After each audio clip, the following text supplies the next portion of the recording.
আসসালামু আলাইকুম। আজকের ভিডিওটি একটি অন্যরকম ভিডিও হতে যাচ্ছে। যারা আমার পরিবারের সদস্য রয়েছেন তাদেরকে শুভেচ্ছা এবং ধন্যবাদ জানিয়ে আমি আজকের ভিডিওটি শুরু করছি। এই যে দেখুন, আমার ভাই কত যত্ন সহকারে গাড়িটি পরিষ্কার করে গাড়িতে বসলো।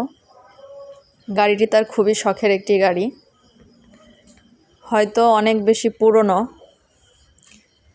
অনেক বেশি যান্ত্রিক ত্রুটি সম্পূর্ণ গাড়ি, দেখতে হয়তো খুব একটি সুন্দরও নয়, কিন্তু এই গাড়িটির সাথেই আমার ভাইয়ের অনেক আবেগ জড়িয়ে।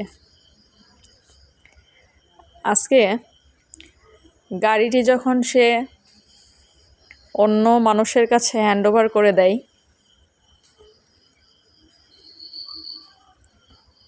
তার মুখের দিকে তাকানো যাচ্ছিল না। অবশ্যই আপনারা সেটা বুঝতে পারবেন, যারা দেখেছেন সরাসরি তারা জানে আমার ভাই আজকে কত কান্না করেছে, অনেক কষ্ট পেয়েছে। তো আল্লাহ পাক যদি তৌফিক দান করে তাহলে ভবিষ্যতে আমি বা আমরা যেন এর থেকে ভালো গাড়ি কিনতে পারি।